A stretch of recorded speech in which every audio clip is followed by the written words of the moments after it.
Good morning and welcome to TERRA at Home. I'm here with Colleen Zimmerman and we are now talking about sun, plants that love the sun. And in previous episodes we talked about plants that love the shade. So these ones are all about, okay, I have a full sun backyard and I have that direct intense heat in the afternoon, and these ones can handle it. Yes, they can, and a lot of new developments, they don't have any trees in the backyard, so you've got this little rectangle lot that has nothing. So these can take it. All right, so where should we start? Well, let's start on this side here. Okay.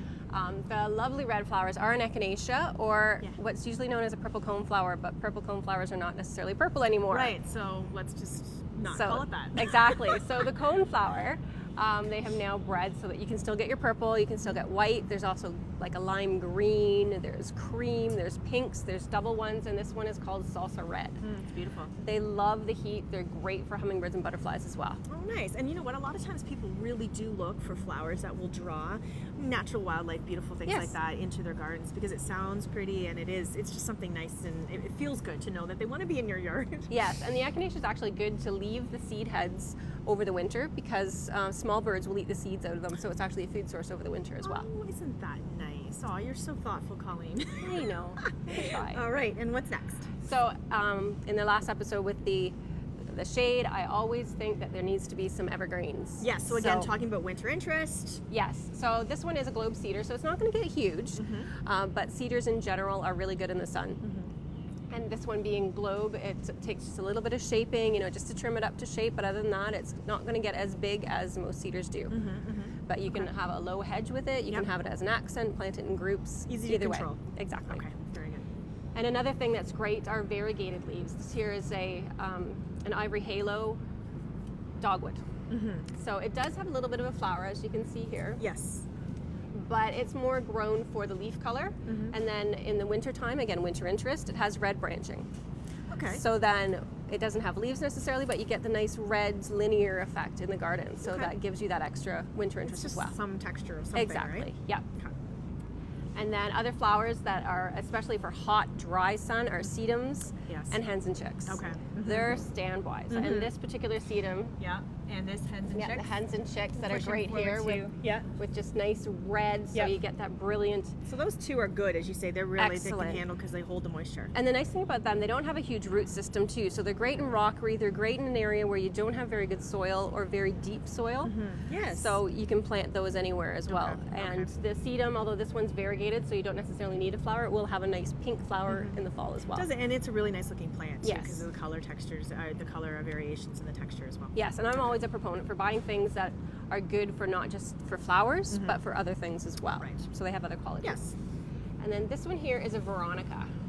Great for cut flowers. This is really popular in bouquets right now. Yes, it is. And you can see that it has a nice spike type flower to it. This is also good for butterflies and hummingbirds, that they like it, but you get that bright color to it. And you can see like each stem here can have multiple flowers on it, so it can just keep going.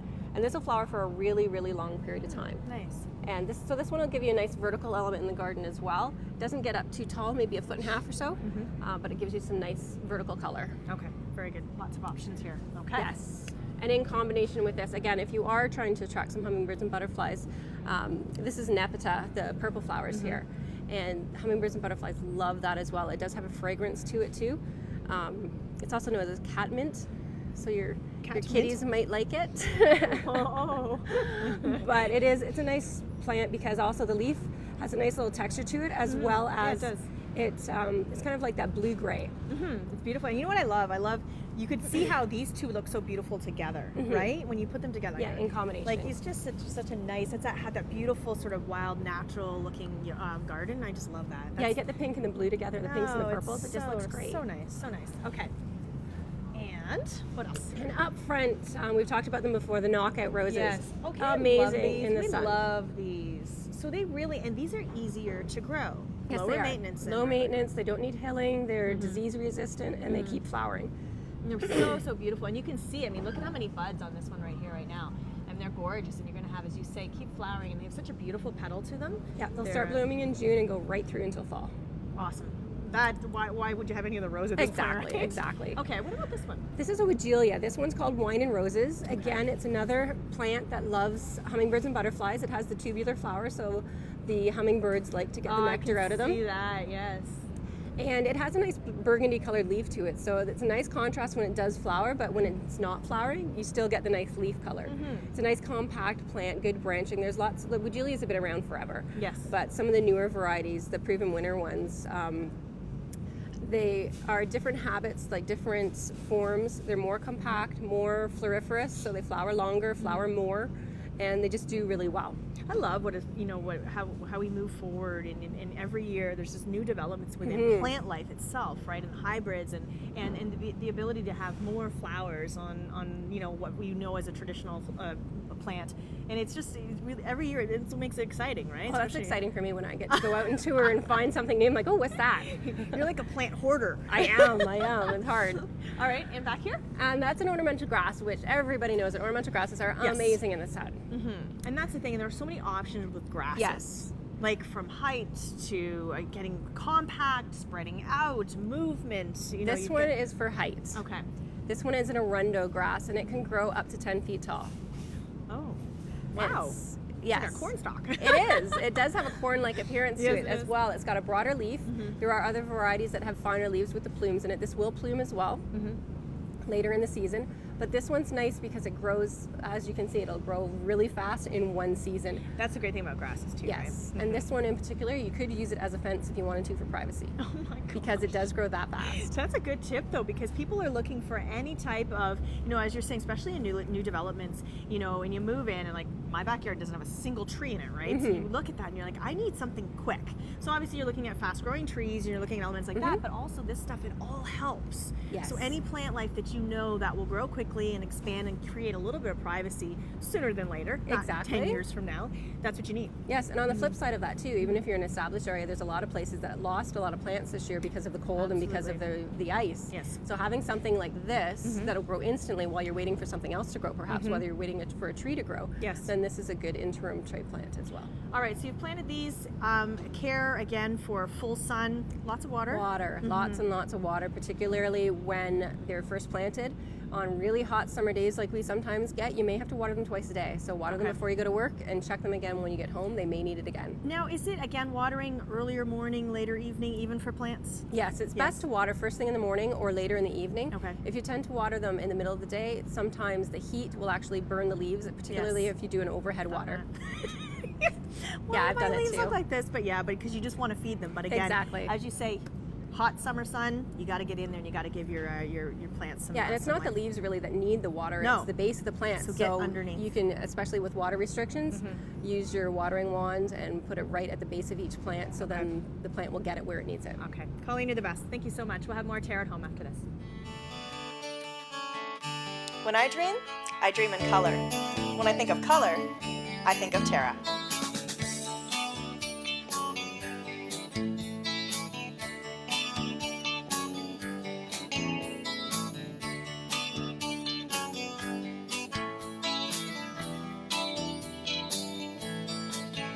Make your dreams come true at Terra, where color lives.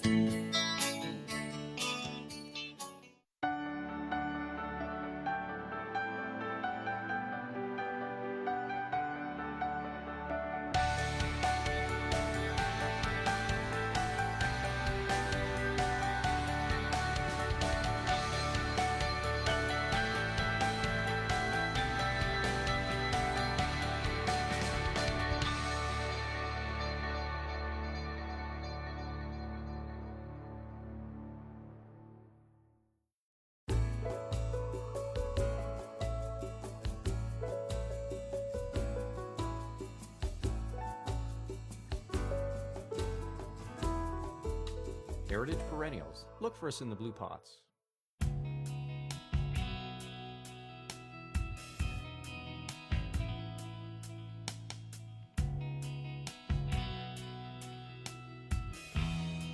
Good morning, welcome back to Terra at Home. I'm here with Dawson. We're in Hamilton at the corner of Barton and Gage, and we're at Little Ray's Reptile Zoo.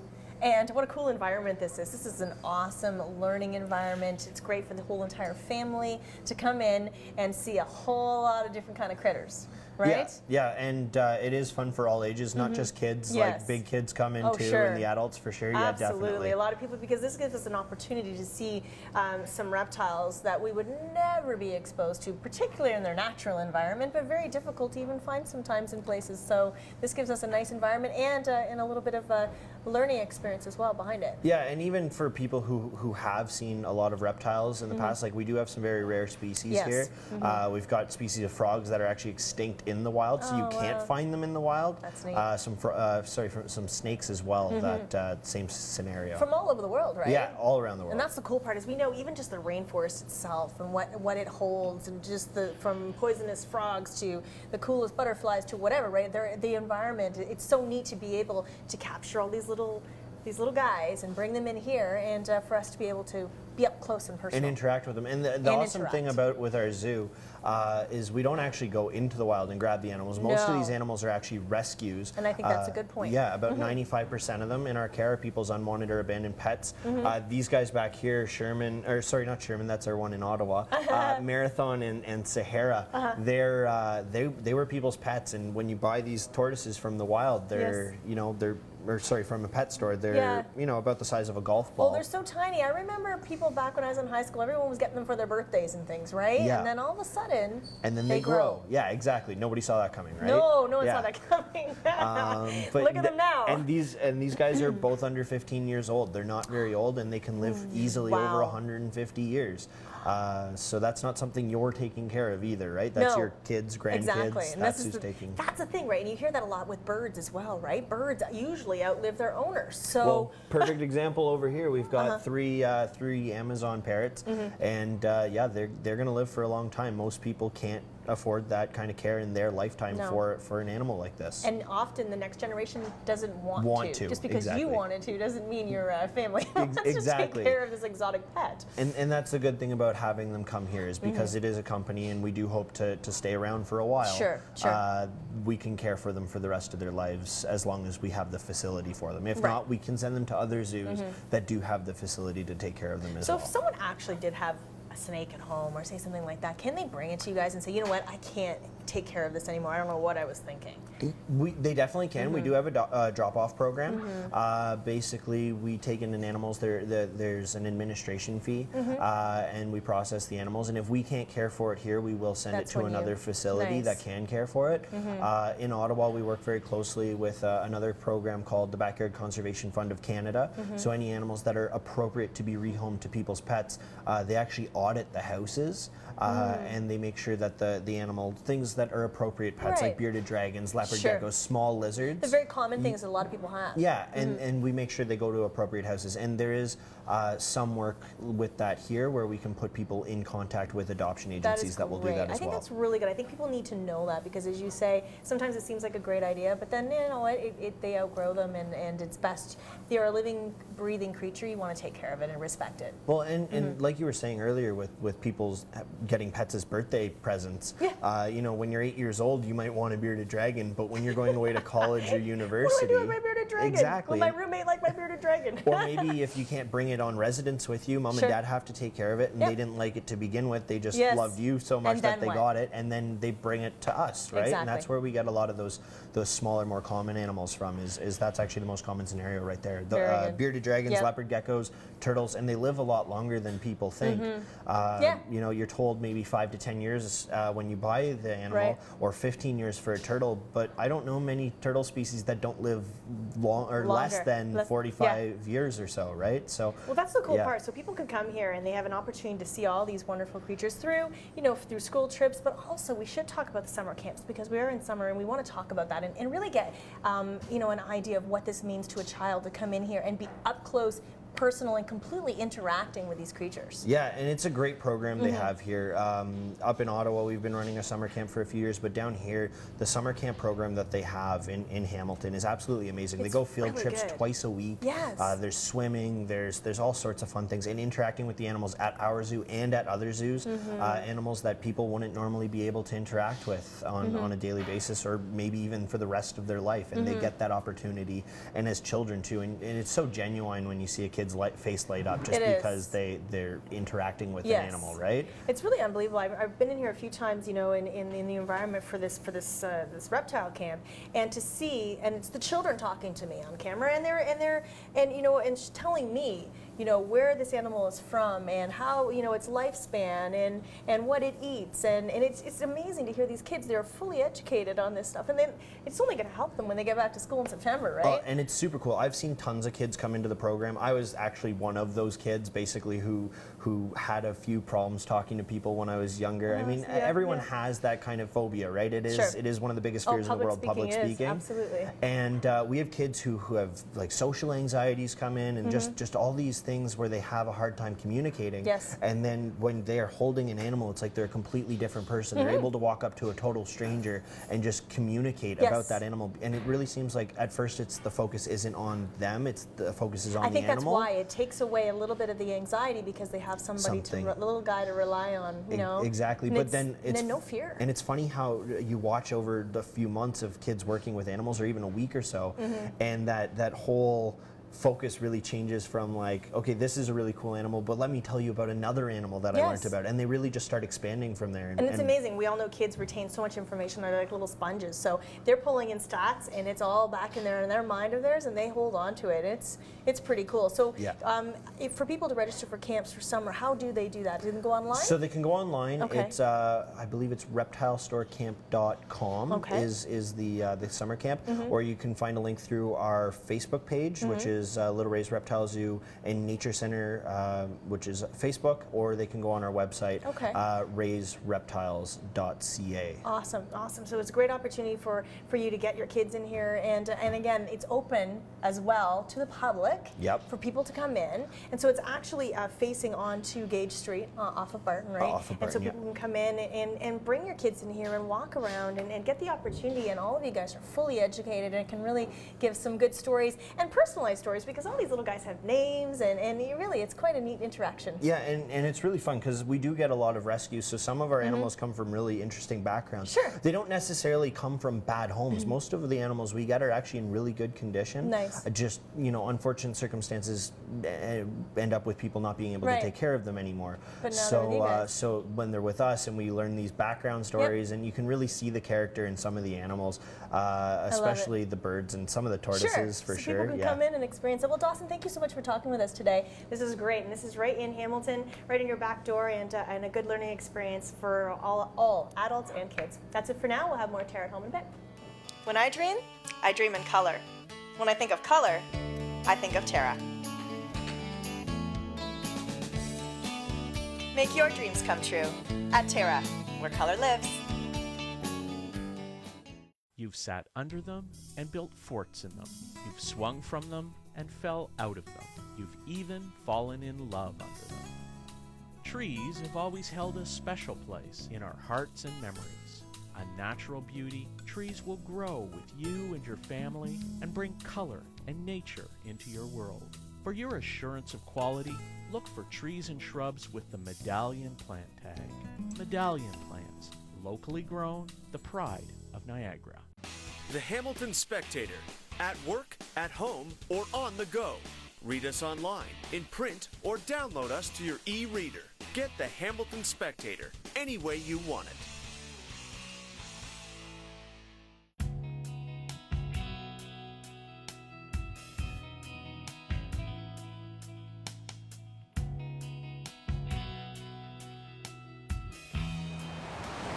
Good morning. Welcome back to Terra at Home. We are back with Chef Mark from La Piazza Allegra restaurant in Hamilton. Nice to have you back on the show. Thank you very much. And you're making zucchini fritters. Zucchini fritters. This is a nice little snacky item. It's great in the summertime. You know, it's a great snack food, but it's also, you're using the fresh zucchini that's in season, which of course I love fresh. And we have a lot of gardeners, of course, that shop at Terra, and so they have plentiful. Like when zucchini start growing, there's tons that come they're up. coming. Exactly. So let's find different ways to use them. And you know, the beauty about these two is once you have the fritter batter made, you can also use the same batter. Once I show you how to make that for the zucchini flowers, and zucchini flowers are fantastic. Yes, I've actually had one of those. Really, that's a great idea. So what I have here, I have the zucchini, and I just put it on our mandolin and gave it a nice fine julienne. We'll do a few more. So I was almost thinking when I first heard that you were making these that there'd be like big slices that would be kind of, you know, but you're actually making them all really tiny and then like Making little them mounds tiny. kind of, right? Yeah, exactly. You're going to bind it because it doesn't really want to bind. There's a lot of water content in zucchini. Right. So you're actually making more of a mound and then with the batter around it. Okay. So now, this is the most important thing. They have to be fried. And this is the only part that whenever I do something where I'm telling somebody to deep fry something, I get a little bit worried because people have funny ways of checking when oil is ready. So I'm going to show you how to check if oil is ready. Good idea. You take a wooden spoon, you put it in the middle of the oil, bubbles come up, you know that it's ready to be fried in. Okay. Okay? No throwing flour, water, or anything like that. Because we that's just a don't hazard. need to have giant kitchen fires. Exactly. There's not enough of those. Exactly. So we're going to do our fritter batter. I have a couple eggs in here. I'm going to take some salt. We'll throw in some salt. We have some pepper. I have buttermilk. I have baking soda. Yep. Put a touch of that. I have a beer. Any specific beer or Whatever you like, whatever works for drinking whatever works and for you. I for was going to say, cooking. 'cause you don't need all of it, so you need to be able to enjoy the rest of the can. So. And we have some flour, and we'll just throw some flour in there. Now, the thing about batter is it has to be the right consistency, and that really comes with some practice. So you need to take a look at it, see where you're at, and kind of modify it as we go along. So this one here is too light, too thin. It will not bind. Okay. So we start adding things to thicken it up. So we're going to add some more flour to this. And if you had too much flour, it was too clumpy, then you add a little bit more of either the buttermilk or the beer would have worked. Okay. Okay. At that point, you probably drank your beer, so you're working with the buttermilk. You're working with the buttermilk. That's right. Odds are.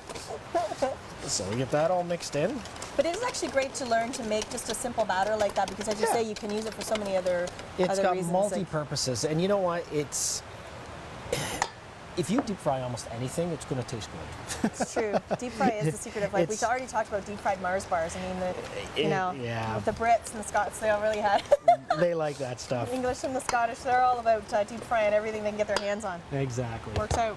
So I'm going to put some of the zucchini. Now I didn't put the zucchini in there because you don't know how much batter you're going to need. So what I'm going to do is I'm going to put some zucchini in here, in another bowl. Then I'm going to pour the batter onto it so I can control. That's smart. Yep. You don't want too much. Okay. Otherwise you end up with this big clumpy gooey mess.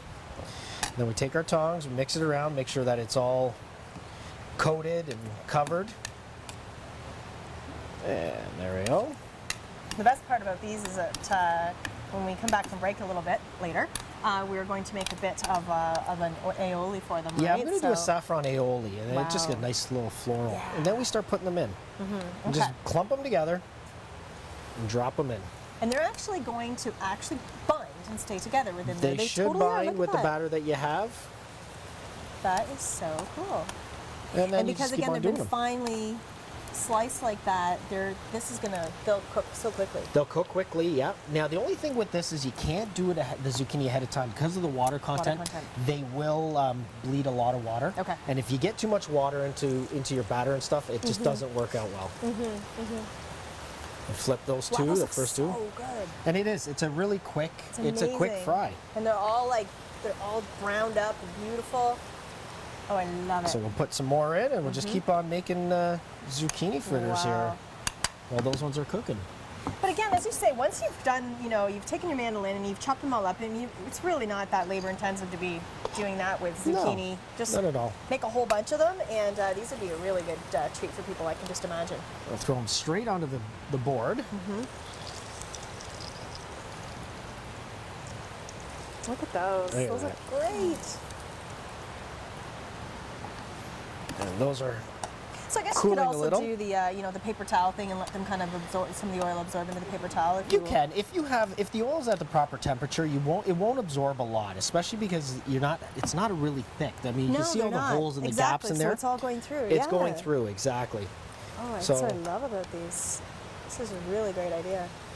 And there we It go. smells so good. It is. It's that whole concept of the I wouldn't say fry. this is the healthiest way to eat zucchini, but Well, no, for a I treat mean, every once in a but, while.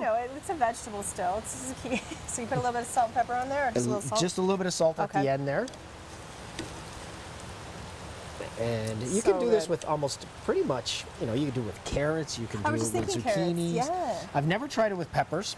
I would assume that they would work, but again, you got to watch the amount of water that comes out of, Sure. of certain vegetables. Well, I think about the concept of, if you have tempura in a Japanese restaurant, Mm-hmm. and the vegetables, they use sweet potato and even Right. mushrooms. You could use even asparagus. You could do all kinds of different things, right? So. Now, the only difference is with that one, we've gone straight to a batter. With that one, they're using panko breadcrumbs, Right, so it's that'll different. give it that little bit of gap so that when Right. you're frying it, you don't absorb all You don't that oil. absorb okay. Exactly. Very These good. are turning out beautifully. They are. So again, it's all about the safety in your kitchen when you're frying with oil like that. It just is. making sure that it's the right temperature. That's right. And like I said, the wooden spoon, as soon as you put it in, you'll see bubbles forming. That's when you know it's ready to go. If it's not there, Okay. turn up the heat. Be If it's too patient. hot, if you start seeing smoke, definitely turn it off and take it off the heat. Okay. Okay? That's the big one. And don't throw water on it. Never throw water. All right, what we're going to do is we're going to take a quick break. We'll come back and we're going to create this little dipping sauce for these. Sounds good.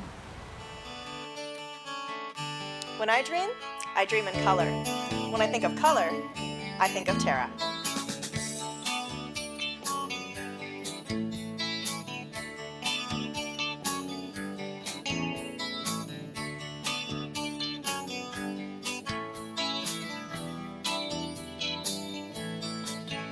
Make your dreams come true at Terra, where color lives.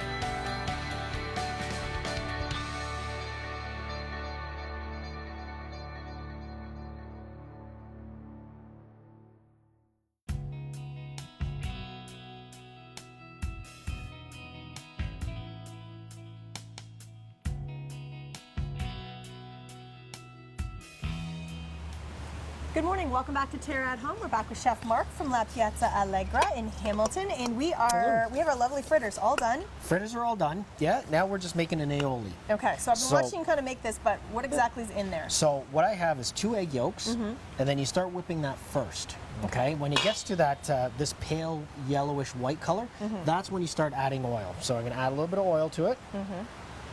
And because I wanted saffron, I brought in some saffron here today. Okay. So we're going to add some saffron to this while I'm whipping it, and that'll help incorporate the flavor of the saffron, because the saffron does take a little bit for I was that thinking flavor that it to would come take, out. Yep. And saffron's So- a bit of an acquired taste for some people, right? It is, They're, yep. Not everybody loves it, but No. it's you do it. This is a really nice accompaniment for the fritters. It'll go over really, really well. Then you get that nice thick consistency here. You have the saffron in there. We're going to add a little bit of salt. Okay. I'm not going to add any pepper to this one. I'll just add Right. a touch more. so There we lovely. go. So just a reminder that you can find all of our recipes on our website at terragreenhouses.com, including this one, of course. So something really great. You're adding a little bit of beer to that. I'm adding a little bit of beer Why to not? bring It's in in that there. flavor It's in there as there. well. And this will give the right consistency to the Sure. sauce as well. So to the aioli. So just mix that in. Well, that should be just lovely. There we go. Oh, I love it. Then What you a got great idea. you got a great little dipping sauce for those zucchini fritters. The longer you let this sit, the more the saffron will come out. Okay. good tip. So we're going to put this right into there. And again, this is just generally it would be a crowd pleaser because it's fried.